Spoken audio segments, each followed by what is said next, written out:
Hi there. In this last video I just want to talk about a little bit more about just finishing off the digitising, and then talk about a few kind of tips for getting output.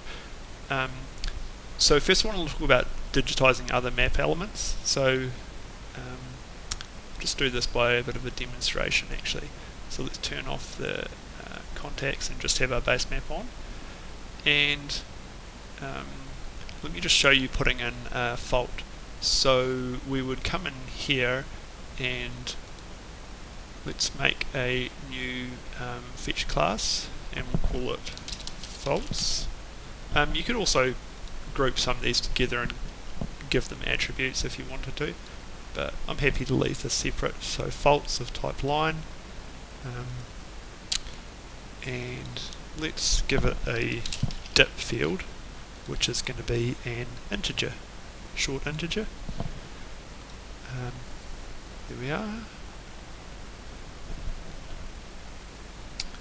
So this fault has a dip of 56. So coming into editor, start editing, and we've got faults as an editable layer, and we'll start here. Let's turn on the contacts so that we can snap to that edge there. That's useful to have that bounding edge there. We won't necessarily want to snap to other things so we can turn off snapping for now. You can also change the snapping tolerance, so you do have to be closer for snapping to occur. Let's turn the snapping back on so that we can snap to that final edge, and just double click to finish. And there we want to go into open the attribute table, and we're just going to put the dip in. Pretty sure that's in 56. You could also put in sense in the is it reverse or anything else. You can put that in there. Generally there's not an easy way to automatically do the symbol for that in ArcGIS. So we're going to go to edit, save edits, and stop editing. And the next thing I want to do is pick a symbol for this. So we just double click on this, and we're going to go to, let's just look for a fault symbol. I know the USGS ones are usually available. So fault line, fault. Let's just put in this one for now. You can pick lots of different kinds of symbols here. This isn't the ideal one. I'd prefer to have a straight bar, but we'll go with it. Now what you can see is that the ticks are actually, this is a good demonstration because the ticks are actually on the wrong side of this fault. So the ticks are on the right hand side, they should be on the left. So it's good practice to actually flip the line so the ticks are going the right way. So what I would do is start editing again, and then click on this tool and just double click on that line, and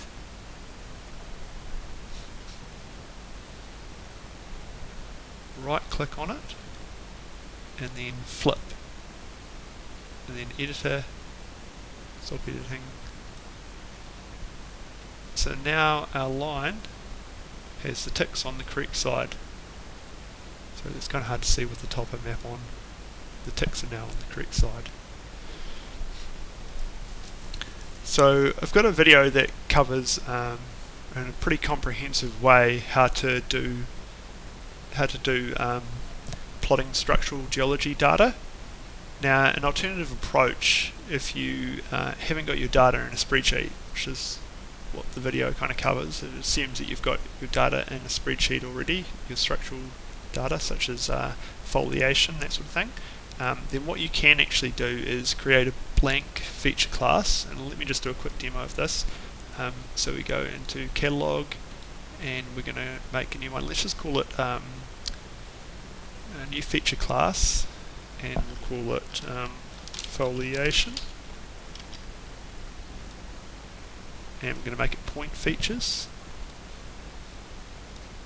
And what we want to have is dip azimuth, and that's going to be a short integer, and dip It's just saying I have to have that underscore there, which is fine. Now it's actually pulled in somehow automatically a foliation symbol. I don't know how that happened. Probably just looked at it and decided to do that. Now you can actually set this up so that it's doing the rotation beforehand following the instructions and the other that I've covered already. So I won't cover that again, but I'll just show you how to do kind of the editing. So editor, start editing, I'm going to click on faults, and that should give me oh, you know what I've done? What have I done?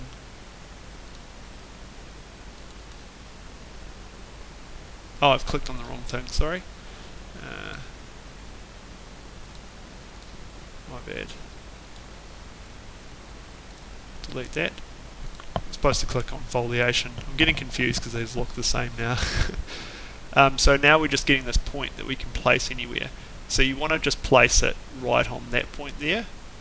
And it's a good idea to just do this as you go. Go into the attribute table, and I would just have a paper copy of the map and measure them off or write them on there, so that you can work out what the dip azimuth is. For the purpose of this demo, I'm just going to enter it in and estimate it, and I'm going to say that this one is 120 and that the dip, you see that there, is 52. So you can just go through and actually enter each one of these and put in their dip azimuth and dip. And make sure you save edits as you're going again, and let's stop doing that now. Yeah, so the other video and instructions cover how to do all the rotation, that sort of thing. It's just an alternative approach to entering the data in. So some other useful tools that you might want to look at are topology. So topology stores the relationships between features in a feature class. So we can tell it that polygons should not overlap and there shouldn't be gaps. And once we've set up those rules, we can actually do topological editing. And this is something I might cover in a later video. And it just allows you to draw, if you move, say, if you move, say, this point here, it would move the contact and both the underlying polygons in one go, and that's quite advantageous approach to editing geology GIS data. So in another video also I got instructions. I've got setting up a topo overlay. All my links will be I will display them below. And the last thing I just wanted to quickly look at was exporting your map and or data. So we've created some nice GIS data, so we could share this file geodatabase or turn it into shapefile format if somebody is using some other GIS other than ArcGIS. We can also upload it if we want to do that. If we want to make also a copy of the map to view, so you would put all the other map elements that you need in. I'm not going to cover that. There's lots of videos that cover it, and but I do want to cover one thing to do with export, which is how to make sure everything gets exported in vector format, because the defaults don't really allow for that. So if we go to File, Export Map, and then just change it to PDF, 300 ppi is fine, and then come to this format and just make sure you've got vectorize layer with bitmap marker fills and convert marker symbols to polygons. Click on Home folder and then save.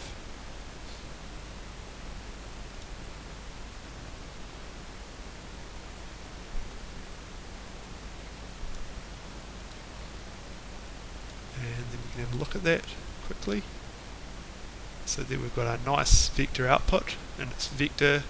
We can tell because when we zoom in, there's no loss in quality.